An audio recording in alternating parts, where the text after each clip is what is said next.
Okay, get ready, because this deep dive, well, it takes us into some pretty profound territory. Oh, yeah. You know, you sent this YouTube video. The title is, "I Died and a Light Jesus Revealed About Fasting Will Shock You, Jesus, NDE, Shocking Testimony." Mm-hmm. And it's from the channel Secret Soul Sync. Pretty intense, right? Yeah, no kidding. It really caught my eye. Yeah. The video features Nicole Hudson. Great. And she shares not one but two near-death experiences. Oh, wow. And the profound revelation she received about fasting. Yeah, so we're going to explore this video today. Okay. And see what we can uncover about fasting and its potential power and how it connects to spirituality. I know NDEs can be a kind of sensitive topic. Right. And we're not here to debate their validity or anything like that. We're simply diving into the content of this video. Sure. And we're going to see what resonates. Sounds good. Okay. Yeah. So let's unpack Nicole's first NDE. Right. She's driving to a prayer meeting. She's already a week into a water fast. And then she gets hit by a drunk driver. Oh, geez. Clinically dead for over 17 minutes, which is just... That's longer than most people survive without serious complications. Right. Which makes her account all the more compelling. Yeah. She describes leaving her body and traveling through a tunnel of light and arriving at what she calls the outer courts of heaven. And this is where it gets really interesting. Okay. From this vantage point. She sees these golden threads connecting earth and heaven, representing the prayers of those who are fasting. Oh, wow. I mean, talk about a visual metaphor. Yeah, it's a powerful image, isn't it? Oh, absolutely. It suggests that fasting acts as a sort of spiritual amplifier, creating a tangible link between the earthly and the divine.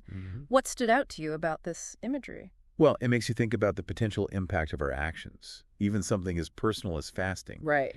If these threads represent a connection to something larger than ourselves, could our intentions during fasting strengthen that connection? That's a fascinating question. Right. And it connects to another aspect Nicole highlights. Okay. She encounters Jesus, right, who reveals the profound impact fasting has on the spiritual realm. Yeah. It's not just about personal growth.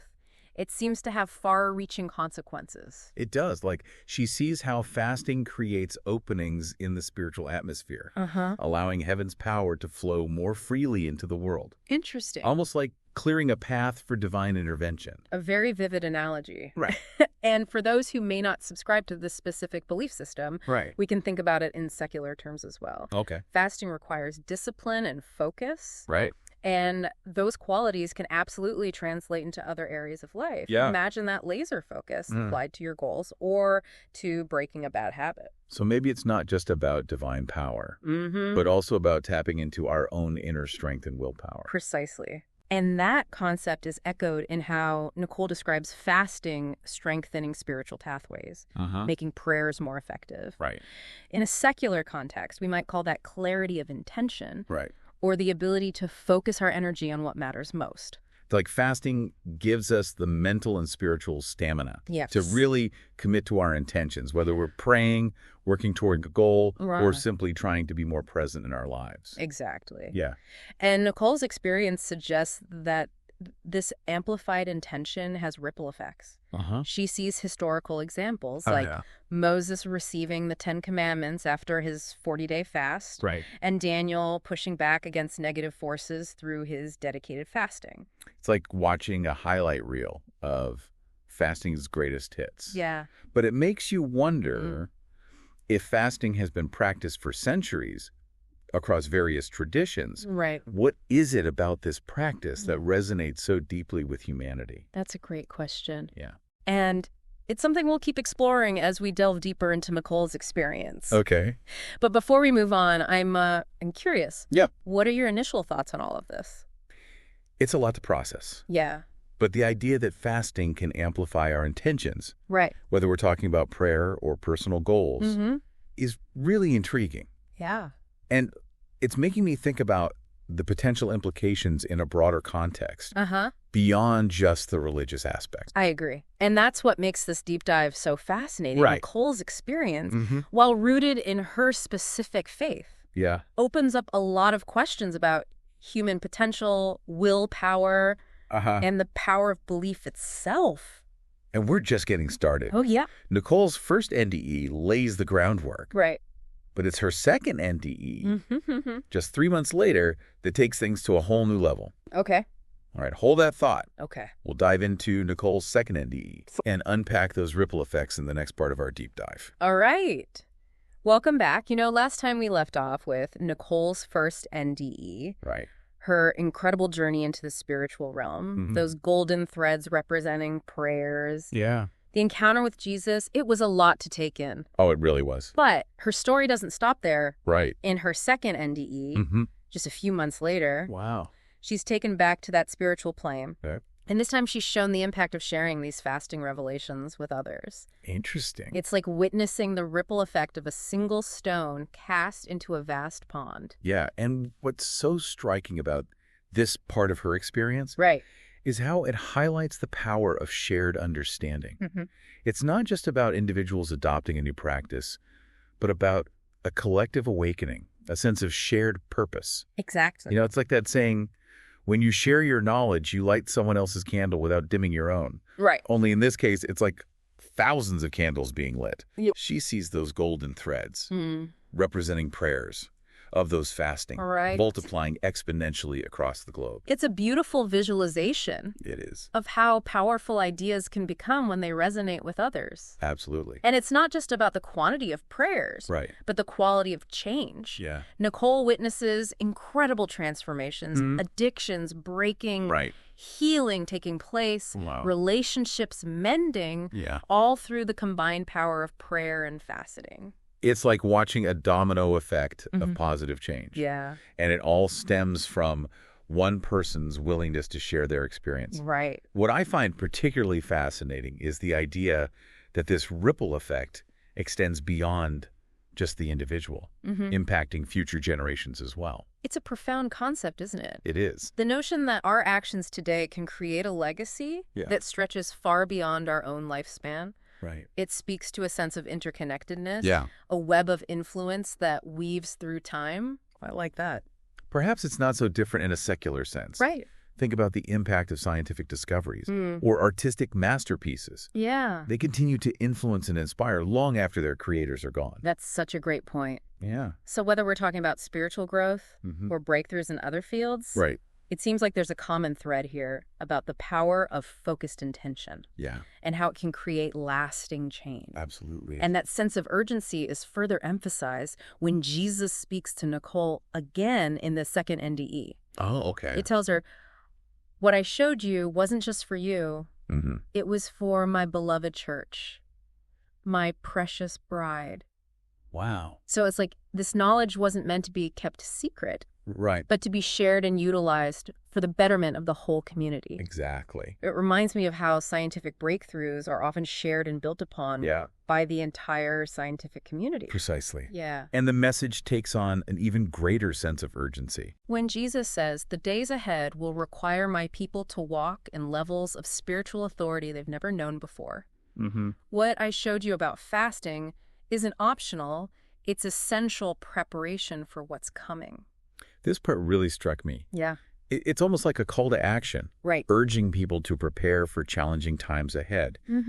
I'm curious, how do you interpret this sense of urgency? Well, especially for those who may not view it through a purely religious lens. It's an interesting question. Regardless of one's specific beliefs, this message can be seen as a reminder that we all face challenges in life. And that developing inner strength, discipline, and resilience is crucial for navigating those challenges. Perhaps in a secular context, spiritual authority could be interpreted as cultivating those inner qualities that allow us to face adversity with courage and clarity. That makes a lot of sense. Yeah. It's like a call to tap into our own inner reserves of strength and resilience, whatever those may look like for each individual. Exactly. And that's what I find so compelling about Nicole's story. While it's rooted in her specific religious experience, it offers insights that can resonate with people from all walks of life. Whether we're talking about spiritual growth or personal development. The core message about the transformative power of intention, discipline, and connecting to something larger than ourselves remains incredibly relevant. I completely agree. And there's one more message from Jesus in this second NDE that I found particularly powerful. Oh, okay. He tells Nicole, tell them that I'm not calling them to fasting to earn my love. They already have that completely. Wow. I'm calling them to fasting because I want to entrust them with my power. That's a beautiful and thought-provoking statement. It is. It reframes the whole concept of fasting, right, shifting the focus away from deprivation and punishment and towards empowerment and partnership. I like that. It's about aligning ourselves with a higher purpose and becoming vessels for its expression in the world. I love that perspective. Yeah. And it raises an interesting question. Okay. If fasting can be a source of empowerment in a spiritual context, can it also be a source of empowerment in a secular context? Can it help us tap into our own inner strength and resilience to overcome challenges and achieve our goals? That's a question worth pondering. It is. And it leads us to the final part of our deep dive, yeah, where we'll explore the broader implications of Nicole's experience, right, and what it might tell us about the power of belief and the human need for meaning and connection. We've been through a lot with Nicole's story. We have. Her 2 near-death experiences, right, encounters with Jesus, the profound insights about fasting. Yeah. But I think there's another layer to her story that's worth exploring. Okay. Even beyond the specifics of her faith. You're right. You know what fascinates me? Is how her experience kind of speaks to universal human need for meaning, right, purpose, and connection. Yeah. Regardless of your personal beliefs about the afterlife or religious experiences, that yearning for something more seems to be kind of woven into our very being. It does. It's like we're hardwired to seek a sense of transcendence, something that elevates us beyond the everyday and gives our lives greater significance. Exactly. And Nicole's story, whether interpreted literally or metaphorically, taps into that deep-seated desire. Yeah. It offers a glimpse into a reality where our actions have profound consequences, where we're not just isolated individuals, but part of a larger interconnected tapestry. I agree. And Nicole's story suggests that fasting, whether practiced in a religious context or a secular one, can be a way to strengthen those connections. Okay. It's about aligning ourselves with a higher purpose, however we choose to define that. Yeah, maybe it's connecting with a divine power, or maybe it's tapping into our own highest potential. I like how you phrase that, connecting to our highest potential. Yeah. Because even if we strip away the religious framework, the core principles still resonate. They do. The discipline and focus required for fasting can absolutely translate into other areas of life. Absolutely. It's about intentionally creating space for reflection, for growth, for connecting with our deepest values. Think about the secular practices that mirror some of the principles that Nicole describes. Things like mindfulness, meditation, or even intermittent fasting for health reasons. These practices all involve a degree of self-discipline and a willingness to step outside our comfort zones in pursuit of something more. It's like we're intentionally disrupting our routine, our habitual patterns, to create space for something new to emerge. Yeah, and in that space, we might discover insights, strengths, connections that we didn't even know we were capable of. And in a world that often feels fragmented and chaotic, that kind of connection can be a source of incredible resilience and hope. Absolutely. It reminds us that we're not alone. Yeah. We have the power within ourselves to create positive change. And even small acts of intention and discipline can have a ripple effect that extends far beyond our immediate sphere. I like that. So, as we wrap up this deep dive, I want to leave you with this question. Okay. If Nicole's story resonated with you, even just a little, what does that tell you about your own longing for meaning and connection? It's a good question. And how might you tap into that longing, whether through fasting, meditation, creative expression, service to others, or any other practice that helps you connect to something greater than yourself? It's a journey worth exploring, for sure. It is. Who knows what profound insights and I don't even know if you can handle it. All I know is you can have it.